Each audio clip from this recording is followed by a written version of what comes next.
Pocket ভর্তি নুড়ি পাথর, আবছালো অন্ধকার। প্রজাপতি পাখির পালক, লেখেন লীলা মজুমদার। পকেট ভর্তি নুড়ি পাথর, আবছালো অন্ধকার। প্রজাপতি পাখির পালক, লেখেন লীলা মজুমদার। নমস্কার, আমি মহুয়া দাশগুপ্ত। সরস্বতীর লীলাকমল বিভাগে সময় আপডেটসের পাতায় আবার হাজির হয়েছি আপনাদের সকলকে গল্প শোনাতে। আজ মনটা খুব আনন্দে রয়েছে, বুঝতেই পারছেন, গান টান গেয়ে দিলাম। তার কারণ আজকে যে লেখককে নিয়ে আমি কথা বলবো তিনি আমার প্রিয় লেখক লীলা মজুমদার। লীলা মজুমদার একজন শিশু সাহিত্যিক। শুধু যদি এই কথাটি বলে আমার বক্তব্য শুরু করি, কথকতা শুরু করি, তাহলে অবিচার করা হবে লেখকের প্রতি। তার কারণ লীলা মজুমদার একজন দার্শনিকও ছিলেন। খেয়াল করে দেখবেন তার মজার সব লেখা, মজাদার সব সাহিত্যের আড়ালে হিরেমুক্তের মতো কান্নার দানা ছড়িয়ে আছে। যদি কেউ তার লেখা পড়তে পড়তে হাসিতে খুশিতে ভাসতে ভাসতে সেই জীবন দর্শন এবং সেই মন খারাপের তত্ত্বটি অনুভব করে ফেলেন, তাহলে বুঝবেন আপনার পড়া সার্থক। এবং লীলা মজুমদারের এই যে সারা জীবনব্যাপী শিশু সাহিত্য রচনা করে চলা, তার আড়ালে লুকিয়ে লুকিয়ে গোপনে জীবনের দর্শনের কথা বলা, এই মিলটার জন্যই লীলা মজুমদার আমার সব থেকে প্রিয় লেখক।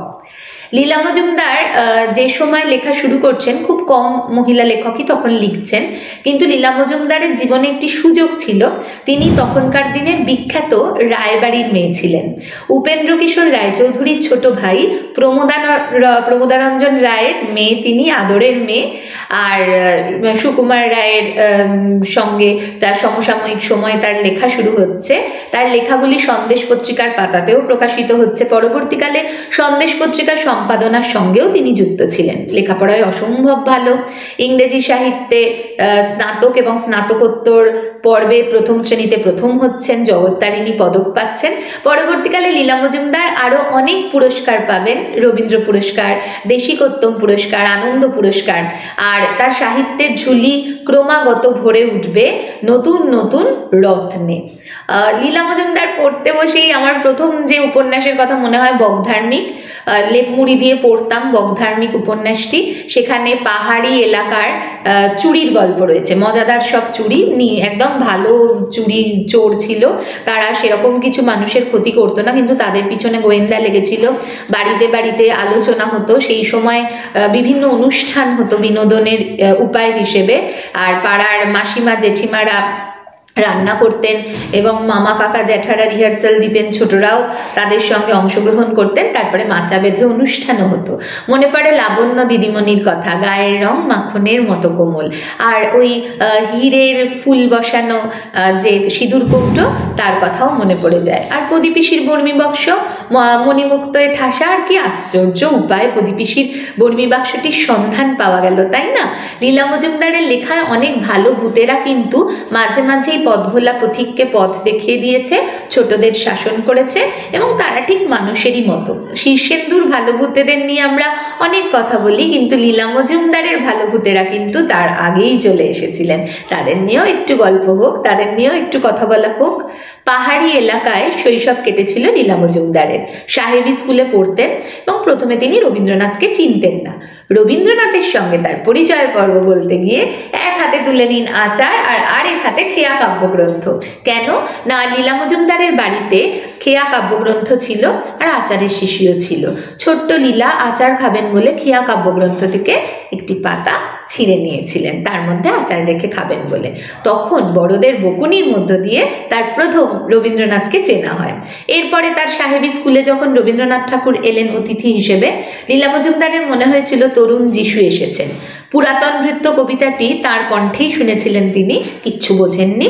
পরবর্তীকালে রবীন্দ্রনাথের খুব কাছাকাছি থেকে রবীন্দ্রনাথকে চেনার সুযোগ হয়েছিল তার, যখন তিনি শান্তিনিকেতনে গিয়েছিলেন পড়াতে, ইংরেজি সাহিত্য পড়াতে, অধ্যাপনা করতে।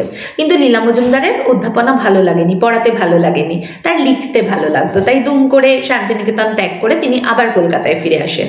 রবীন্দ্রনাথ কষ্ট পেয়েছিলেন, বলেছিলেন শান্তিনিকেতনের দরজা তোমার জন্য সবসময় খোলা, যখন খুশি তুমি চলে এসো। লীলা মজুমদার এসেছিলেন বটে, তখন রবীন্দ্রনাথ বেঁচে নেই। 1953 সালে তিনি একটি বাড়ি বানিয়ে শান্তিনিকেতনে থাকতেন।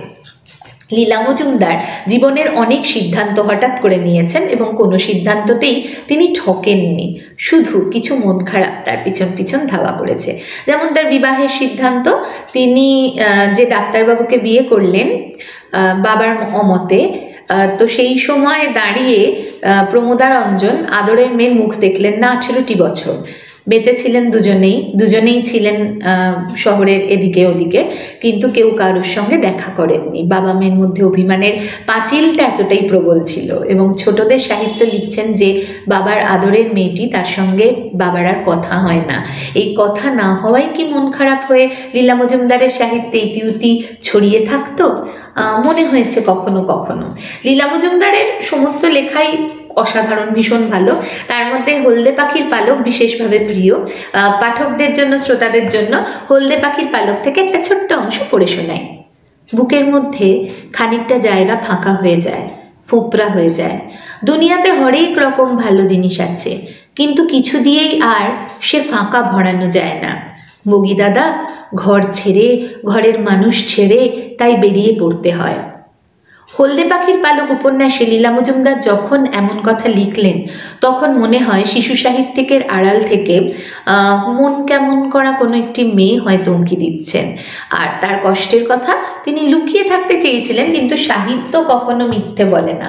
ছদ্মবেশে হলেও সাহিত্য কিন্তু সত্যি কথাটা বলে যায়। তো তার ফলে লীলা মজুমদার এই যে সাহিত্যে সত্যি কথাটা বলে ফেললেন নিজের অজান্তে, সমালোচক হিসেবে সেটাকে ধরতে পারাই আমাদের কাজ। লীলা মজুমদারকে নিয়ে গবেষণা বা কাজ খুব কম হয়েছে। আমার মনে হয় আপনারা যারা শুনছেন তারা লীলা মজুমদার পড়ুন এবং লীলা মজুমদারকে নিয়ে কাজ করুন। কারণ শৈশবের এমন অমলিন ইতিহাস আর বাঙালি জীবনের এমন নস্টালজিয়ার সম্মেলন কিন্তু খুব কম বাঙালি সাহিত্যিকের লেখাতেই রয়েছে।